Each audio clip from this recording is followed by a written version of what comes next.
What's up, guys? It's Steven here from Powell's Power Ups. I have an overview video for a client of mine. This is the Disney Vader lightsaber. It's been converted to NeoPixel by me. It has a Profi board and several other features we'll go over here shortly. This is Dustin's Galaxy's Edge Vader saber. This is the absolute last ever conversion ever that I will be doing. I've actually had this one on hand for a long time, since I think like August or something like that. So sorry for the wait, Dustin. It's kind of been sitting on the back burner, but I got around to it this weekend and it is finished. Long have I waited.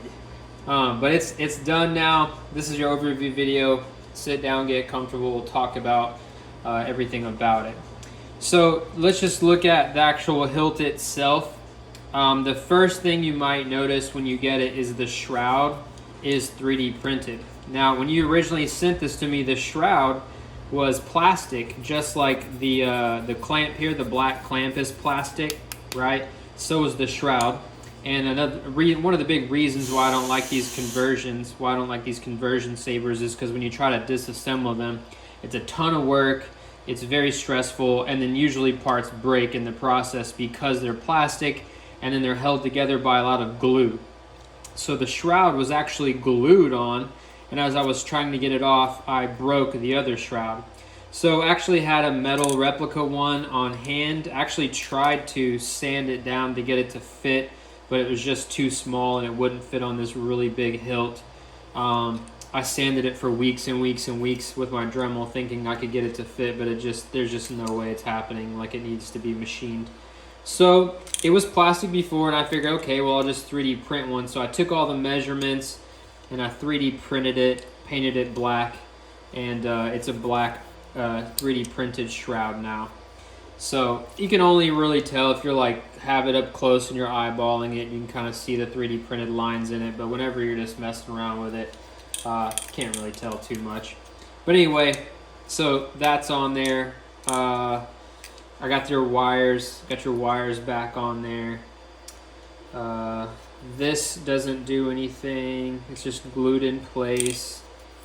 Your button, by the way, this used to slide up and down. Okay, this is no longer a latching or a slide switch. It's a click. You can hear it. It's got a tactile switch underneath of it, so you just press that with your thumb or fingers to do activation and other functions. So it's just a single switch that sits in there. You don't lose any functionality. It still all works. For your single switch operation, so here's your print off of all your instructions on how to operate the lightsaber, starting down here, one button controls. So the next several pages are the instructions on how to operate it. Make sure you pay attention to the fact that it's not just about the buttons, but also the orientation of the saber. For example, sometimes it does something if you're facing up, but if you're facing down, it does something else. So pay special attention to the instructions. The first part of this paperwork is your sound font layout. You got, since it's a Vader lightsaber, we got Kyber Phonics sound font,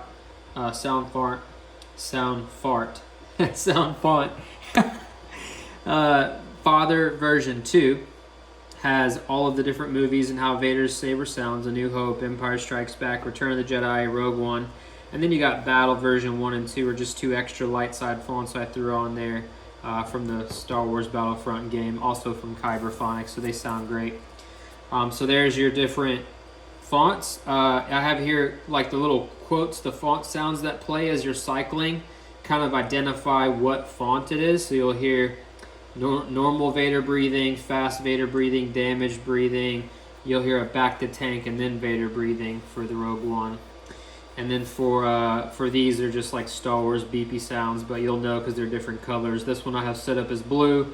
This one I have set up as green, and these are all red.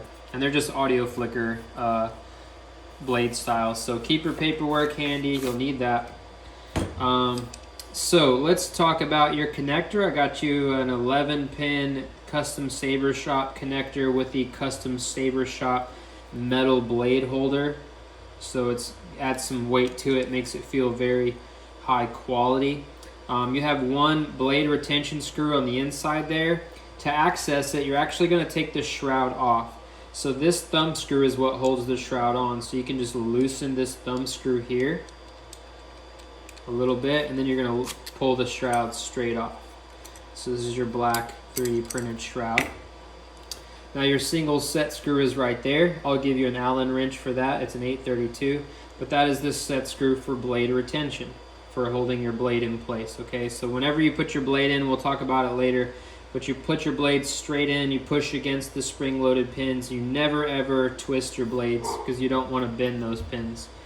So yeah, you just push in. So I'll do the blade here later, but you're just going to slide this back on right there, and then just tighten down that thumb screw to hold the shroud in place. I've got your D-ring on there. So I glued your wires in place. One of them, so these little black rubber pieces, one of them ripped off during the disassembly, so I 3D printed one. You can see it right there in the light. This is a 3D printed one. So thank God for 3D printers. Your buttons here. Now let's talk about your chassis and everything, right? So your pommel ring, it's totally open. Make sure you don't jam, don't poke this with your finger or anything. You don't want to damage your speaker, but we got a lot of sound coming out at the bottom since it's wide open. Whenever you take your pommel off, there is a spacer ring inside of there, so that the speaker isn't hitting the pommel. It's just this little 3D printed ring. And then here is your chassis, right? So you got a 3 watt 8 ohm speaker from the Sabre Merchant.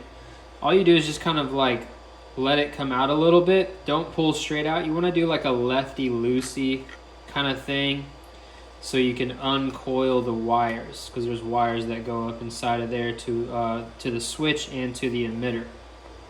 So make sure that you take care of it when you have it out like this. You don't want to yank on those wires. It's in a delicate position. You don't want to damage anything. This is your 3D printed chassis, PLA printed. We got the Imperial Lights panels down the side. It's a gunmetal, like a metallic gunmetal color with the black accents. Okay, black speaker. We got your battery compartment here on the bottom. Spring side is negative. Okay, make sure you read your label for your battery, which is right here. Keep power 18650, 3000 milliamp hour, negative and positive side. So whenever you put this in, okay, you'll hear a boot sound. You're just pushing down against that spring. A tremor in the force. The last time I felt it was in the presence of my old master. So here we got our Profi board version 2. Okay, it's running the latest for operating system 6.7. It has, that liquid electrical tape over the solder joints just as an added layer of protection. Since the inside of the hilt is metal, we don't want any of that touching and shorting. Then, as you saw there, we have an OLED screen. The OLED screen, as you see, displays various graphics. Whenever the blade is running, we have a crystal there, like a crystal chamber. Whenever the blade is off, you have a battery level or a power level indicator. Okay, and then as you saw earlier, when we put it in the battery, we have a boot animation of actually Darth Vader. You are part of the Rebel Alliance and a traitor. Take it away. So once you get the battery in, right, to put this back in, like I said, we lefty-loosey to uncoil the wires when we pulled it out.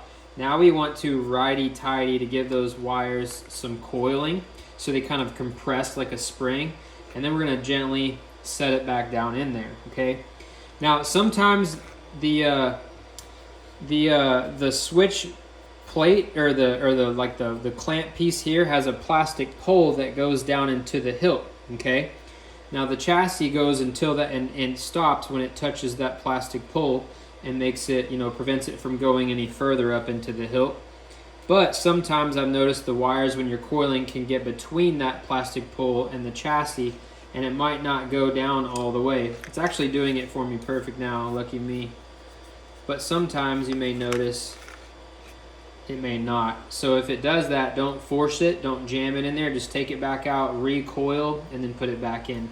But you want it to set inside to where there's a little lip, just like that. Then you just take your Then you just take your little spacer, you just put that on there, right? And then you screw on your pommel.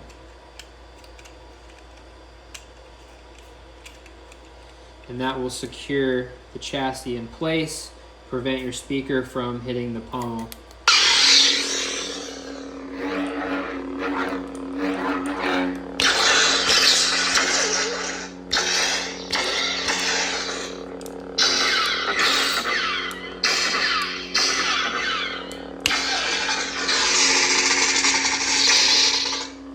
Lock up. So you got, all the features. Your paperwork will say everything that it does. You also have twist on and twist off.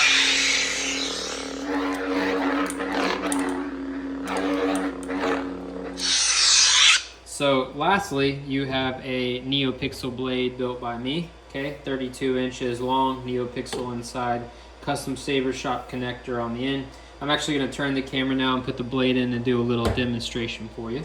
Okay, so like I talked about, first thing you got to do is take off the shroud. So we're just going to loosen that little thumb screw, lift our shroud straight up and off.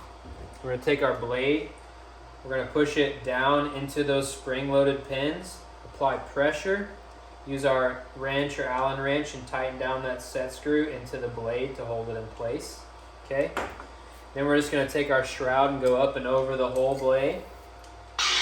Whoops.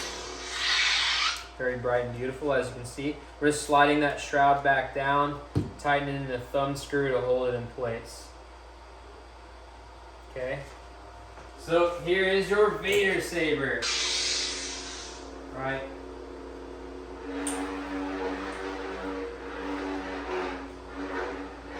Smooth swing and accent swing sounds.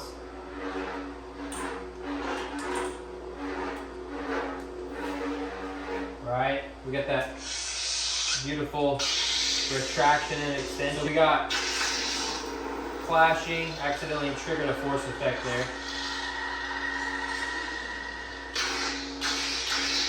Flashing, lockup, blaster deflection.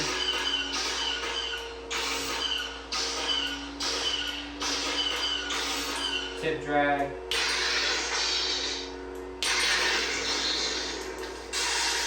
Lightning block. You can change colors too. Red, orange, dark orange, orange, gold, yellow, green, green.